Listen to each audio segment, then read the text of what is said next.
Ikhwani fiddin, rahimani wa rahimakumullahu jami'an. Ini afwan, mohon maaf telat. Berapa jam antum nunggu?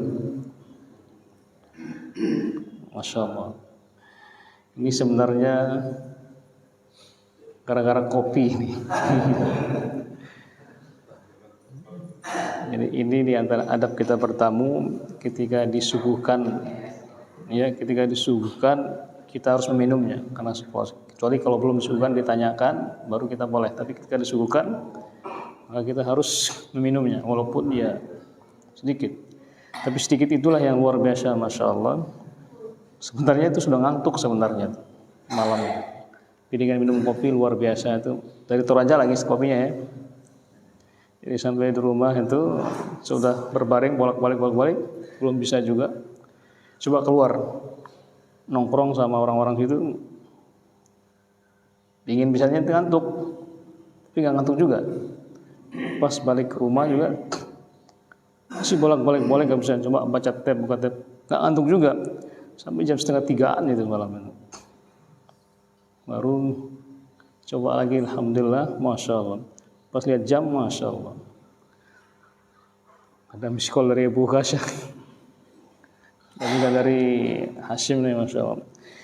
Kalau di rumah Sumba kan ada istri yang bangunin kan, iya. Tapi di sini bujang, akhirnya nggak ada yang bangunin. Itu pentingnya istri kan. Ada yang bangunin di bangunan. Baik. Ini masalah ini Nabi SAW juga pernah dalam satu riwayat, dalam suatu peperangan pernah juga kesiangan bangunnya. Nabi pernah kesiangan bangunnya. Karena mungkin saking letihnya, peperangan itu kan luar biasa, sehingga butuh waktu untuk istirahat. Dan Nabi pernah diriwayatkan pernah kesiangan bangunnya itu ketika sudah terbitnya matahari. Bangunnya sudah terbit matahari.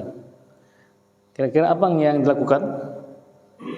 Nabi menyuruh Bilalnya untuk adzan. Bayangkan ketika matahari sudah terbit. Dan sholat sunnah dulu baru berjamaah. Ini jangan dipraktekkan di masyarakat awam sebenarnya. Ini kalau antum insyaallah di satu perkampungan, semua masyarakatnya kesiangan misalnya, tiba-tiba adzan subuh kesiangan, kira-kira apa terjadi? Itu mungkin antum langsung tuduh nih Wahabi Salafi, ahli sesat ini. Itulah dalam kondisi sebagai manusia terkadang ada kalanya dia mengalami seperti itu. Makanya Islam memberikan solusi. Nabi SAW bersabda, "Man nama an salatin aw nasiha falisalliha mata dzakaraha aw idza dzakaraha." Kata Nabi SAW, barang siapa yang ketiduran salat atau lupa, maka hendaklah dia salat ketika dia bangun atau ketika dia mengingatnya. Itu solusi dari Nabi kita Muhammad SAW.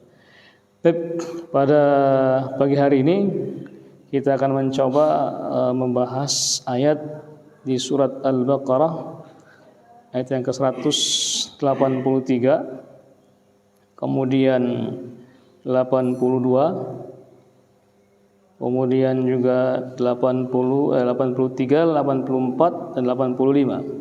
3 ayat insyaallah. Ada yang bawa Al-Quran? Silakan dibuka Al-Qurannya kalau punya Al-Qurannya. Iqra ya Alwi, bisa dibacakan Al-Qurannya. Al-Baqarah 183. Ya ayyuhalladzina amanu kutiba alaikumussyam, sampai ayat yang ke-185.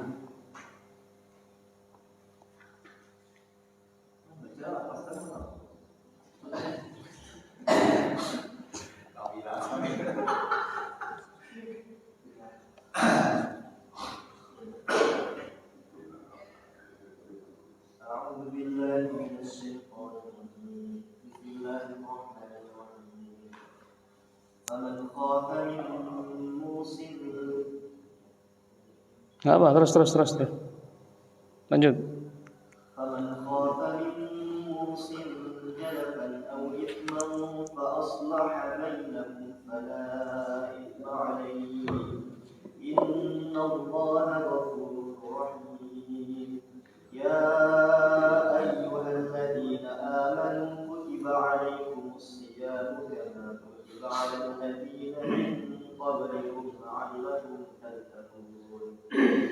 أياما معدودات فمن كان منكم مريضا أو على سفر فعدة من أيام أخر وعلى الذين يطيقونه فدية طعام مسكين فمن تطوع خيرا فهو خير له وأن تصوموا خير لكم إن كنتم تعلمون شهر رمضان الذي أنزل فيه القرآن هدى للناس وبينات من الهدى والفرقان فمن شهد منكم الشهر فليصم ومن كان مريضا أو على سفر فعدة من أيام أخر يريد الله بكم اليسر ولا يريد بكم العسر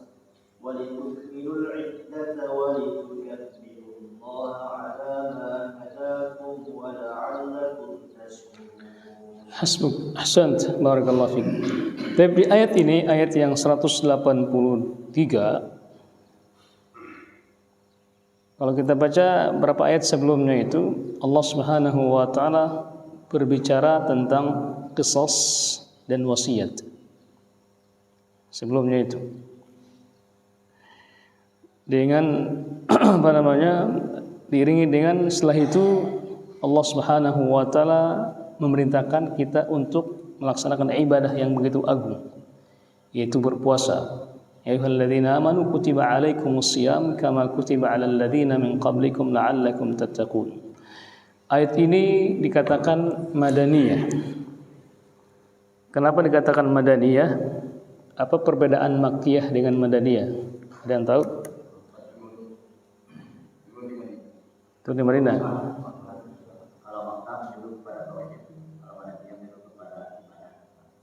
Nah, ahsan. Ada yang lain?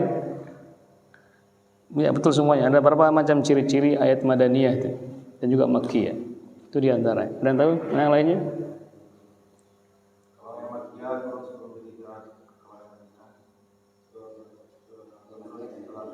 Nah, ahsan. Jadi makkiyah itu ayat-ayat yang turun sebelum hijrah. Makkiyah.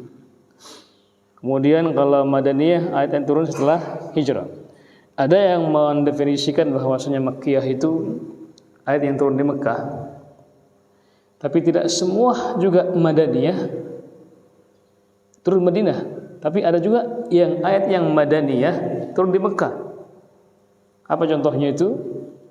Ayat yang Allah firmankan, "Al-yauma akmaltu lakum dinakum wa atmamtu 'alaikum ni'mati." Itu ayat Allah turunkan di Mekah. Ketika kapan? Ketika Hajjatul Wada. Di mana? Di Mekah. Tapi dikatakan sebagai madaniyah. Madaniyah. Kenapa dikatakan madaniyah? Karena turunnya setelah hijrah. Jadi itu diantara definisi yang paling tepat, bahwasanya makkiyah itu artinya ayat-ayat yang turun setelah hijrah. Ayat-ayat makkiyah atau surat-surat makkiyah itu sebelum hijrah.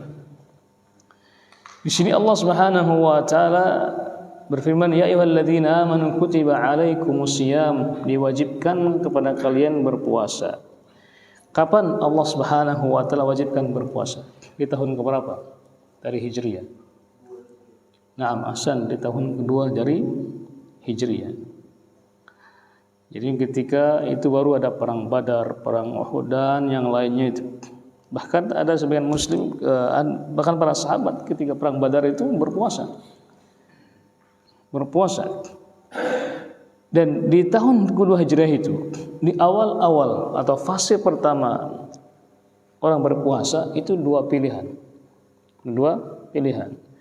Makanya di ayat setelahnya itu, wa 'alal ladzina yutiqunahu fidyatun ta'amu miskin faman tatawwa'a khairan fahuwa khairul lah wa an tasumu khairul lakum in kuntum ta'lamun.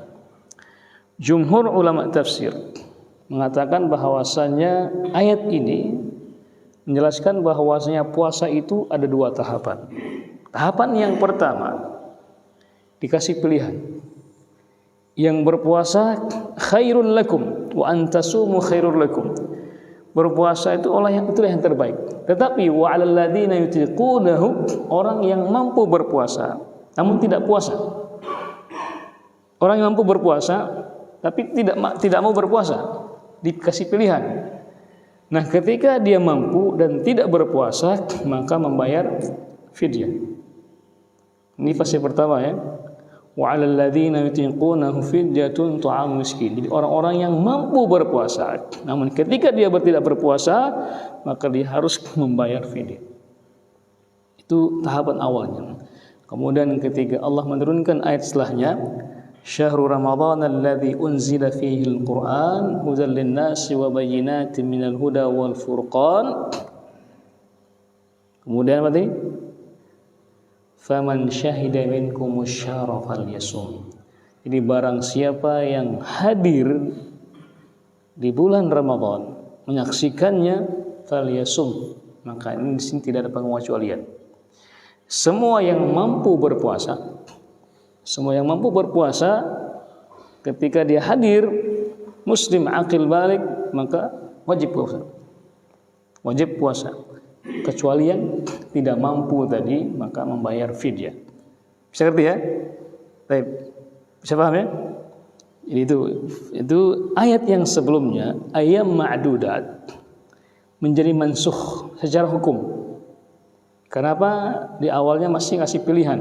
Tetapi setelah turunnya ayat Syahrul Ramadan allazi unzila fil Qur'an, kemudian ada lafaz mengatakan faman syahida minkum asyhara falyasum. Maka ayatnya bukan ayatnya ya, hukumnya menjadi mansukh. Mansukh ini diantara apa? Ini adalah merupakan tafsirnya jumhur ulama menjelaskan demikian. Jumhur ulama tafsir.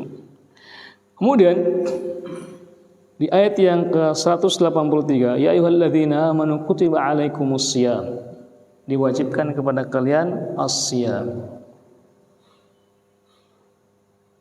Apa itu saum?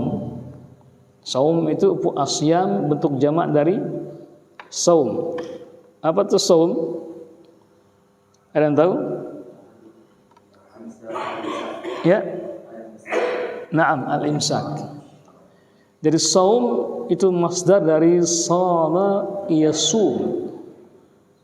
Artinya al-imsak wa tarkut tanaqqul, kata para ulama bahasa. Saum itu artinya al-imsak wa tarkut tanaqqul. Siam itu artinya menahan diri dan juga meninggalkan perpindahan. Enggak mau pindah-pindah, diam di tempat. Itu siam namanya secara bahasa. Makanya kenapa dikatakan as-samtu itu saum? Di surat Maryam apa? Ini nadartu lirrahmani sauma. Betul tidak? Ada lafaz itu ya. Maryam berkata, sesungguhnya aku telah bernadar kepada Rabbku dengan apa? Sauma. Dengan saum. Apa saum itu? Tidak mau berbicara. Nah, jadi saum secara bahasa diam atau menahan diri dari segalanya, nggak mau pindah-pindah, kemudian juga nggak mau berbicara, nggak makan, maka itu juga ini dikatakan sebagai as-saum secara bahasa. Tapi secara istilah, apa istilah itu? Naam.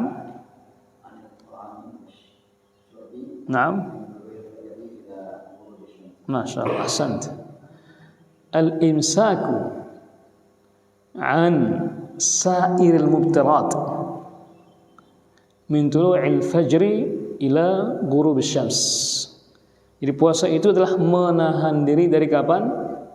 Dari terbitnya fajar sampai tenggelamnya matahari. Kapan terbitnya fajar? Terbitnya fajar itu ada dua kali. Ada terbitnya yang kadhib, ada yang shadiq. Manakah yang kadhib itu? Yang mana kalau kita lihat di ufuk sana, berapa menit sebelum yang fajar shadiq itu ada cahaya merah yang melintang ke atas seperti air mancur biasanya. Makin ke atas makin habis. Dan itu hanya hitungan menit saja akan hilang. Akan hilang. Yang sodik itu apa? Cahaya merah tapi melintang di ufuk itu. Bukan ke atas tapi ke bawah. Itu menandakan akan terbitnya matahari. Itulah fajar. Itulah fajar. Makanya sering kalau kita melihat waktu sholat subuh di Indonesia ini, banyak yang mengkritisi lebih cepat 20 menit katanya. Lebih cepat 20 menit. Kenapa? Karena mereka hanya melihat, ya, berpatokan kepada apa? Ya, hisab. Bukan kepada ru'yat. Makanya dalam puasa itu Nabi sallallahu alaihi wasallam menekankan apa? Ru'yat, bukan hisab. Kenapa? Kalau hisab itu kan hitung-hitungan dan tidak semua bisa menghitung. Itu hanya pakarnya saja. Tetapi kalau ru'yah semua orang bisa melihat. Makanya kembali ke bahasan kita, kalau kita sudah paham apa itu puasa, kapan kita mulai berpuasa? Kapan? Dan bagaimana cara menentukannya? Maka seperti yang Nabi sabdakan, as-sawmu apa yang beri hadisnya itu? Sumu li ru'yatihi wa aftiru li ru'yatihi. Berpuasalah kalian ketika kalian melihat hilal dan berbukalah ketika kalian juga melihat hilal. Artinya melaksanakan Idul Fitri ketika melihat hilal. Di zaman Nabi sudah ada hisab. Sudah ada ilmu hisab itu sudah ada.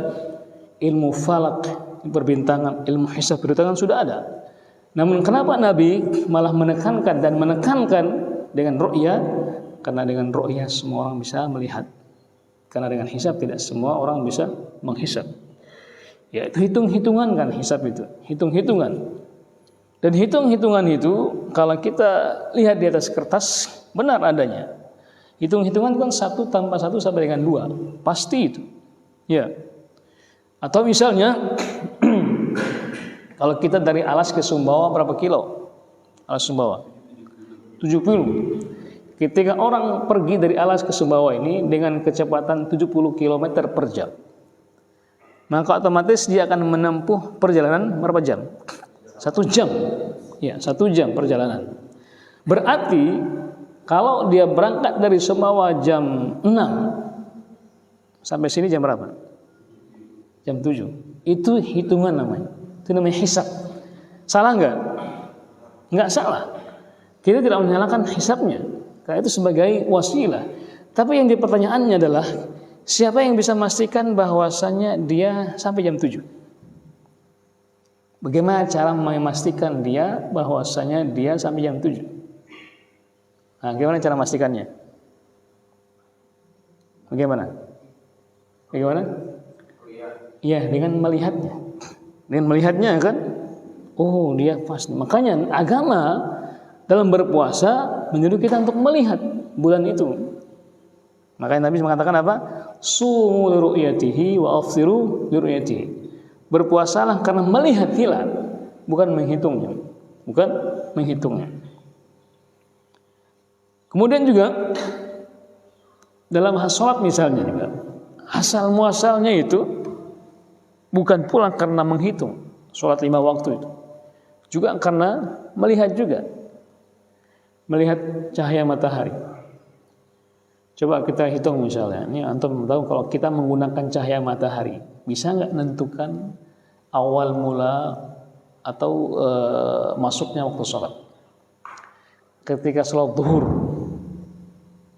kapan maksudnya sholat zuhur menurut cahaya matahari? Kapan? Ya. Kalau sudah zawal, apa zawal itu? Sudah melenceng, sudah tergelincir sedikit. Kalau masih di atas matahari kita, artinya kita masih menginjak bayangan kita, maka itu waktu yang haram untuk sholat. Waktu yang haram untuk sholat. Tunggu sampai tergelincir. Itulah waktu melaksanakan sholat zuhur ketika sholat witir. Sampai kapan berakhirnya? Nah, ini fikih penting ini. Ya? Ya, sampai kapan bayangannya? Lebih berapa? Iya. Betul jawabannya itu sampai. Nah, sekarang pertanyaannya ini kapan hadirnya waktu asar?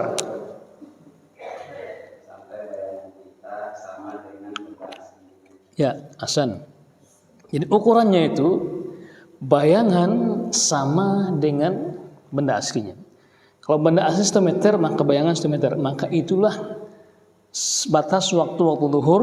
Setelah itu muncul waktu asar. Sampai kapan? Iya, sampai tenggelamnya matahari. Itu masuk. Kalau sudah tenggelam setengah, itu waktu yang haram. Apa? Itu tenggelamnya, itu waktu yang haram untuk melaksanakan sholat. Sebelum tenggelam, itulah waktu-waktu krusial. Kata Nabi SAW, kita ditanya tentang orang yang menunggu-nunggu sampai menjelang maghrib itu, apa kata Nabi? Dzaka salatul munafiq. Itulah salatnya munafik. Yataraqqab. Ya, hatta al-isfirar. Dia mengintai matahari sampai menunggu kuning di langit itu, di ufuk sana. Itulah salatnya munafik, karena mau habis sholat, masuk waktu, akhirnya dia sholat dengan cepat-cepat. Itulah sholatnya munafik katanya. Dia sholat asarnya menunggu waktu. Nanti masih ada waktu, sampai ketika menjelang tenggelam baru dia sholat cepat-cepat sholatnya. Kata Nabi, dzaka salatul munafik. Itulah sholatnya munafik. Jadi krusial.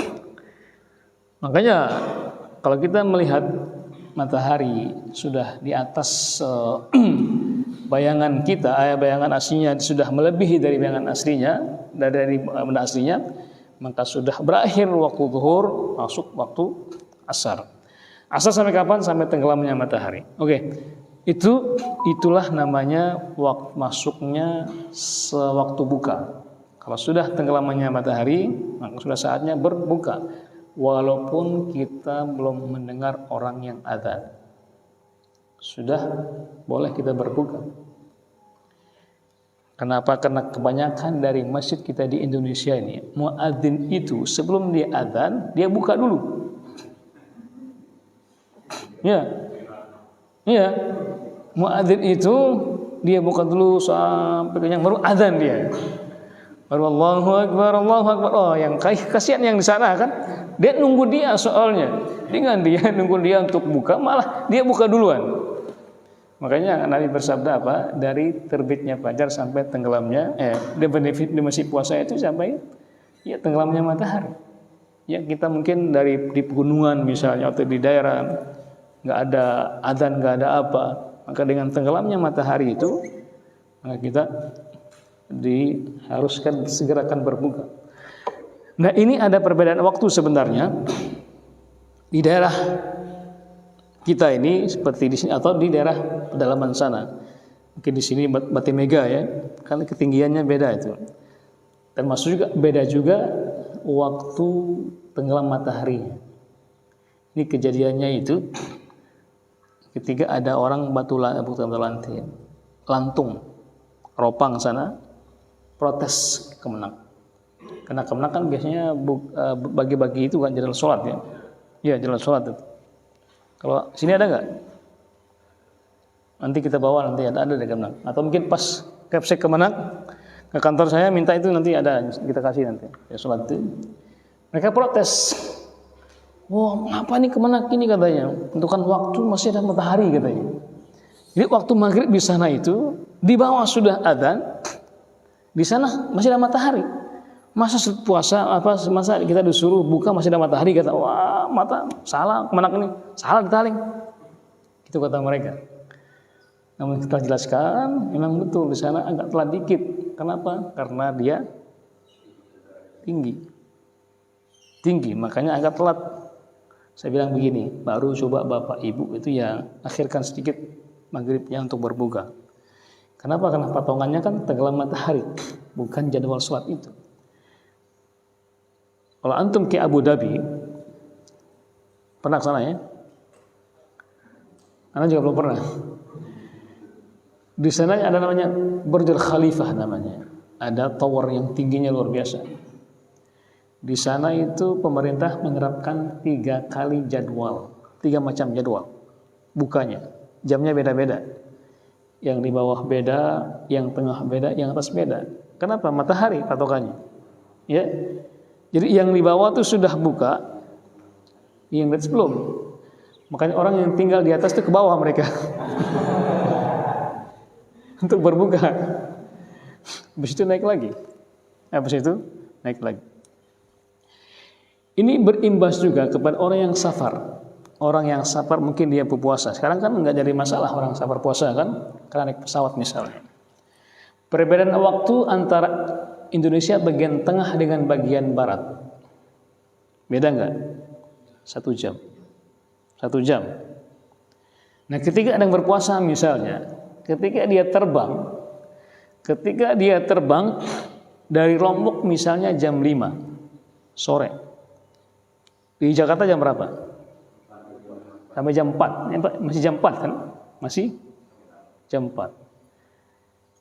Nah, waktu di Lombok misalnya ketika terbang jam 5, seharusnya 1 jam ke depan kan dia harus berbuka karena sudah masuk waktu kan. Tapi karena dia di atas pesawat masih ada matahari. Masih ada matahari. Sampai di sana belum berbuka. Karena beda jam. Bagaimana posisi dia? Apakah dia berbuka atau tidak? Ini kasus dan fakta ini. Ya, gimana? Belum terbenam. Tapi bagi dia masyarakat Sumbawa dan Lombok itu kan, jamnya di atas pesawat itu seharusnya sudah buka. Karena 1 jam 40 menit biasanya, terlalu 2 jam kan di atas kapal itu, di atas sana. Dia terbang dari Lombok itu jam 5. Jam 6.20-an misalnya masih di atas pesawat. Karena jam 6.20 kita buka. Ya, maghrib. Jam berapa maghrib? Ya. Jam 6.20 ya maghrib ya. Jam 6.22 lah. Mungkin sekarang maghrib. Masih di pesawat. Tapi matahari masih ada.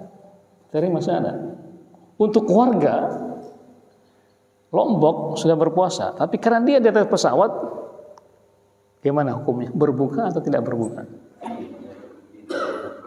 Ya? Tidak berbuka. Kenapa? Karena kita berpatokan ke tempat kita berada, jadi bukan tempat asal kita. Ya, Masya Allah. Berbuka. Masya Allah. Ada perbedaan pendapat ulama di sini.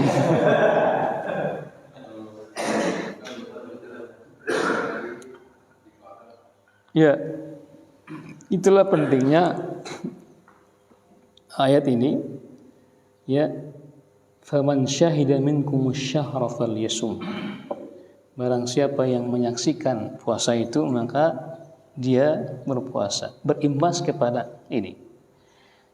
Maka bisa dipastikan dilihat kemana condongnya pesawat itu. Apakah masih berada di atas wilayah WIB atau sudah berada di WITA.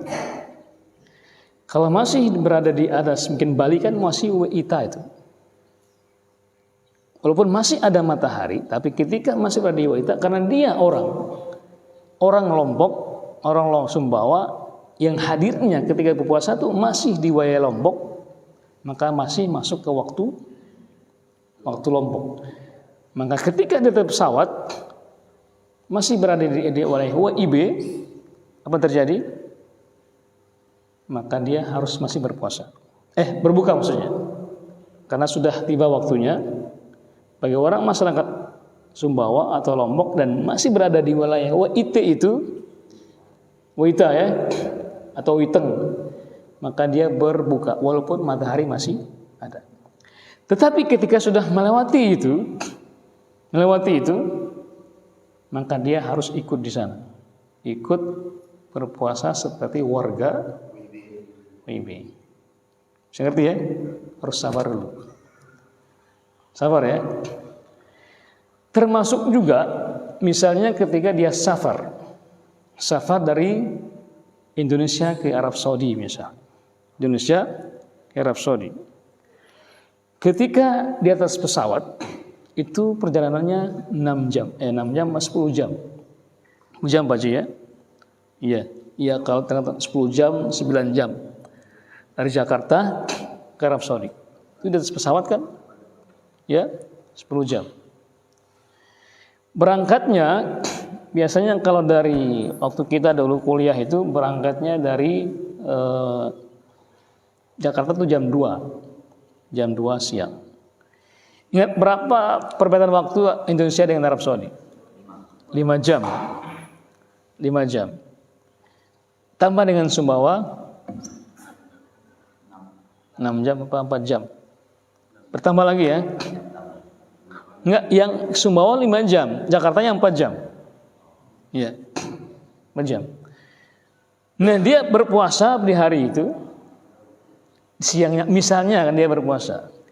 Nah, di sana ke sana tuh berkurang atau bertambah jam? Berkurang.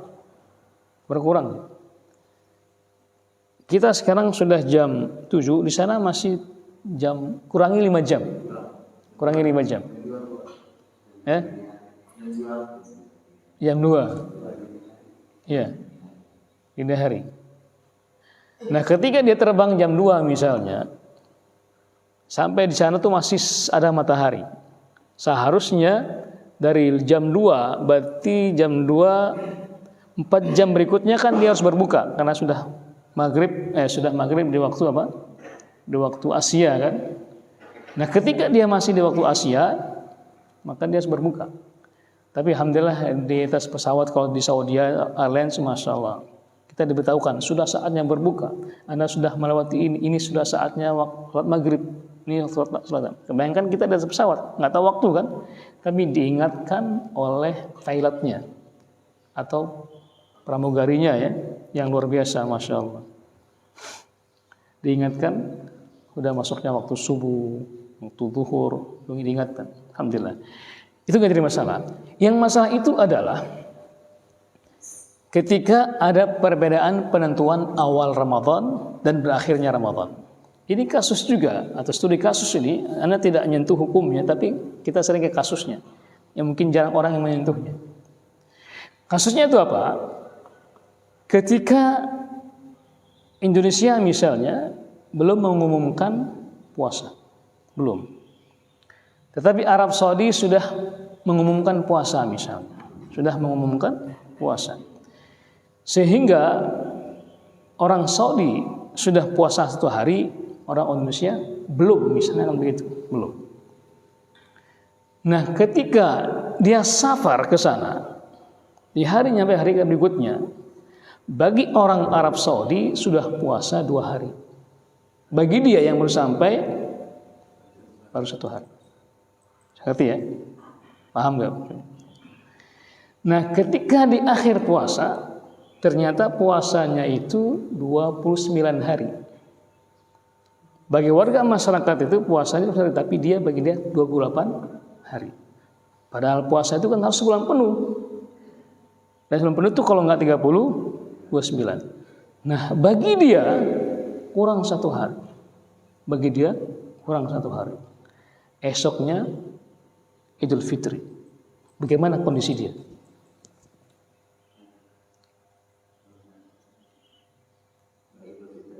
Ya, Idul Fitri tapi dia kurang 1 puasanya. Ahsan, masya Allah, bagus dia.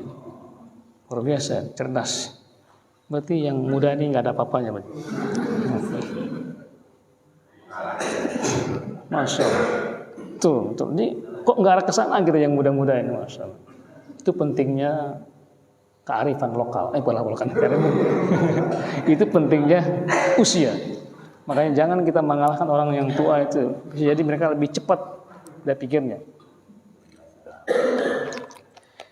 Jadi dia ikut lebaran. Kenapa? Karena Nabi bersabda, as-saumu yauma yasumun nas wal fitru yauma yuftirun nas. Puasa itu di mana semua orang berpuasa, dan lebaran itu di mana semua orang berlebaran. Nggak boleh ini puasa, ini lebaran. Ini kasus seperti ini. Dia telat puasanya karena memang dia musafir, di negara dia belum puasa, tapi di negara tempat dia pergi itu sudah puasa. Sehingga bagi dia kurang 1 hari puasa, bagi masyarakat yang lengkap. Nah, ketika dia berpuasa misalnya di hari itu, maka dia melanggar melanggar tuntunan Nabi kita Muhammad SAW. Maka dia harus mengqadha puasa. Hari itu lebaran, 1 hari ini apa kan? Mengqadha. Bisa pahamnya? Masya Allah, satu orang yang dewasa mengalahkan yang lain. Kasus berikutnya lagi, kasus berikutnya. Ini kebalikannya. Di Indonesia sudah mengumumkan puasa, sehingga dia berpuasa. Dia musafir ke tempat yang juga mengumumkan juga sehari setelahnya. Bagi dia itu hari yang kedua puasa. Di masyarakat sekitar itu harus pertama. Ternyata puasanya 30 hari. Puasanya 30 hari. Nah, apa terjadi? Bagi dia di tanggal bagi dia kalau 30 harinya, kalau 29 hari pas bagi dia.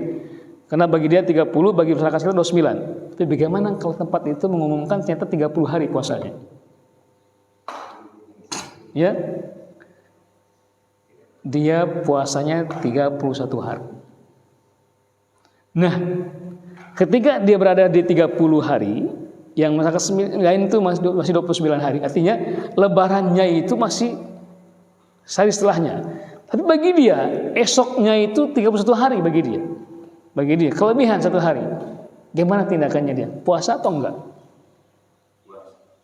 Ya? Puasa. Kenapa?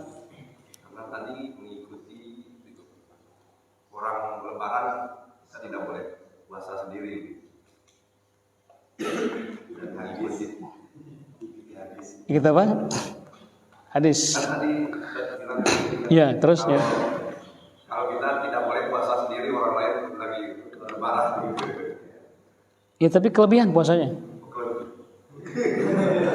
Munus. Yang mengikuti daerah.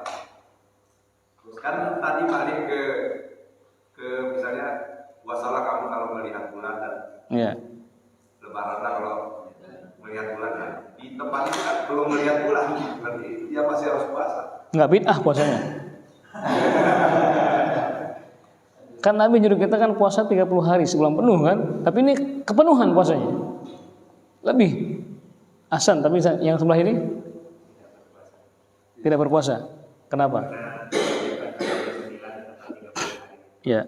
Alasannya apa? Agar besoknya. Artinya dikasih dia nggak puasa. Nggak lebaran juga. Ngalung berarti. Tahu ngalung ya? Ya? Ya, gimana Pak? Oh. Terus apa? Apa pertanyaannya? Ya. Ya. Sholat atau sembahyang bahasa mana? Karena sholatnya bahasa mana yang sembahyangnya. Kedua, saum bahasa mana saum itu atau puasa? Oh, iya. Mana puasa? Ya. Jadi ada 2 pertanyaan ya. Jadi, Puasa bahasa ya, ditangkap pertanyaannya. Insyaallah kita akan jawab ya pada waktunya. Kembali ke Mas Antira, ini kasusnya. Ini kasus. Ini serba salah. Di mana kesalahan? Di mana serba salahnya itu ketika dia berpuasa, maka akan kelebihan puasanya. Namun ketika dia tidak berpuasa, ngapain gitu? Karena lebarannya itu sehari setelahnya itu. Kalau masa ini ngalung ya. Iya. Tapi betul jawaban antum. Dia berpuasa. Kenapa? Dari kembali ke hadis yang kita baca tadi. Ya, faman syahida minkum asy-syahra falyasum. Ketika dia masih hadir di bulan itu dan menyaksikan, walaupun ada kelebihan dia berpuasa. Dikuatkan dengan hadis yang kita bacakan tadi itu. As-saumu yauma yuftirun nas wal fitru yauma yuftirun nas. Puasa itu di mana semua orang berpuasa di tempatnya dia dan berbuka artinya mengadakan salat Idul Fitri ketika semua orang melaksanakannya. Jangan dia temannya berpuasa, dia Idul Fitri sendiri. Di mana dia mengadakannya? Padahal Idul Fitri kan itu salat yang kolektif berjamaah. Enggak boleh dilaksanakan sendiri-sendiri. Hasan, barakallahu fiik. Bisa paham ya? Walaupun kelebihan enggak apa, anggap kelebihan itu bonus buat kita. Jarang-jarang kan orang berpuasa 30 kan? Anda 31, Masya Allah. Spesial. Artinya Allah kasih bonus gitu. Bonus. Ya, yang lainnya ada kurang-kurangnya kena sakit, Anda Masya Allah bonus berapa hari? 31 hari. Luar biasa. Itu ya, itulah ayat yang kita memansyar dan kausa langsung. Ini yang mungkin yang bisa kita sampaikan. Sebenarnya masih banyak kasus-kasus yang lainnya yang akan kita bahas insya Allah. Oh iya, lupa tadi. Ya. Sebenarnya kita bahas sholat, tapi nggak apa kita ke sholat. Sholat itu artinya, itu bahasa Arab Pak. Sallu kama ra'aitumuni usolli. Nah, sholat itu artinya secara bahasa doa. Secara bahasa adalah doa. Kita berdoa kepada Allah Subhanahu wa taala. Secara istilah af'alun wa af'alan makhsusatun. Muftatahatun bitakbir wa mukhatamatun bitaslim. Sholat adalah perkataan, tindakan yang khusus yang diawali dengan takbiratul ihram dan diakhiri dengan salam. Itulah yang dikatakan salat. Makanya kalau kita membaca ayat tentang innallaha wa malaikatahu yusholluna 'alan nabi ayyuhalladzina amanu shallu 'alaihi wa sallimu taslima. Jadi ada salawat Allah kepada Nabi, salawatnya malaikat kepada Nabi, dan salawatnya orang mukmin kepada Nabi SAW. Itu beda-beda maknanya itu. Nah, di antara makna salat ini adalah berdoa. Berdoa. Tapi masa Allah berdoa kepada Nabi? Bentuknya adalah memuji Nabi. Allah memuji Nabinya dengan salawatnya. Malaikat bersalawat dengan menjaganya. Kita bersalawat dengan mengucapkannya. Allahumma shalli ala Muhammad wa ala Muhammad. Nah, salat secara umum itu artinya. Kalau sembahyang itu bukan bahasa yang diucapkan oleh seorang muslim sebenarnya. Karena sembahyang itu artinya sembahyang Sangwidi itu bahasa Sanskerta. Iya, bukan menyembah kepada Allah tapi menyembah kepada selain Allah. Makanya kita harus memberikan perhatian, peringatan kepada kaum muslimin, jangan menggunakan kata sembahyang, tapi menggunakan salat. Saya ngerti ya? Sembahyang itu diganti dengan salat. Sama dengan kita sering mengatakan kena hukum karma katanya. Tapi dalam Islam sebenarnya tidak ada hukum karma. Adanya apa? Akibah. Wal akibatu lil muttaqin. Akibat baik itu buat orang-orang yang bertakwa. Karena al jaza min jinsil amal. Balasan itu sesuai dengan pekerjaannya. Jadi kita tidak boleh juga mengatakan hukum karma. Karena yang hukum itu bukan hukum Allah sebenarnya. Karena hukum Allah bukan hukum karma. Kasihan ibu karma kan nggak salah karena hukum. Ada di Mapin tuh orang karma nama ibu karma. Kemudian yang berikutnya masalah puasa tadi ya. Puasa itu kan bahasa Indonesia. Ketika bahasa tidak melanggar syariat, maka boleh digunakan. Dengan lain dengan sembahyang tadi, sembahyang itu kan ada kandungan syirik di kalimat tersebut, maka tidak digunakan. Lain kalau orang yang nggak paham misalnya. Tapi kalau orang yang paham, jangan digunakan sembahyang, sholat aja. Karena sembahyang itu banyak maknanya, tapi ke sholat jelas maknanya. Nah puasa, ya bahasa Indonesia. Kita boleh gunakan buka puasa. Ya, sebenarnya bahasa buka puasa itu apa sih yang dibuka sebenarnya itu? Kalau buka puasa itu didorong apa ditarik? Kan buka kan? Ya. Kalau antum buka puasa kan? Kalau buka itu ditarik apa didorong?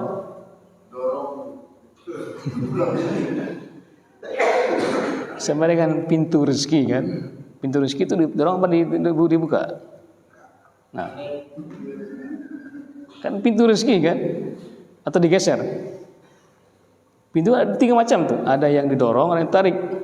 Antum ke toko-toko ke bank dorong tarik katanya. Ini geser. 3 macam pintu itu. Antum pintu rezeki yang mana? Digeser, orang bertarik. Nah sekarang buka puasa, itulah istilah yang dalam bahasa Indonesia. Karena kalau kita artikan sering kita bingung sendiri. Tapi itulah sebenarnya istilah yang harus kita pahami juga. Buka puasa artinya membatalkan puasa seharusnya kan. Dan sahur juga bahasa Arab, sudah sahur. Buka puasanya ini yang masih bahasa. Di puasa itu bahasa Indonesia nggak jadi masalah. Kalau bahasa Arabnya saum atau asyam, nggak masalah juga. Jadi itu yang bisa kita sampaikan. Wallahu ta'ala. Kita akhiri dengan doa majelis. Subhanakallahumma bihamdika asyhadu an la ilaha illa anta wa astaghfiruka wa atubu ilaik. Wassalamualaikum warahmatullahi wabarakatuh.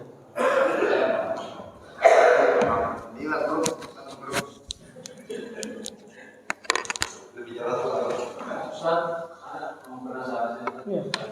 Masya Allah. Tentang di Indonesia ini ada perbedaan dalam orang kejadian. Nah ini yang puasa duluan.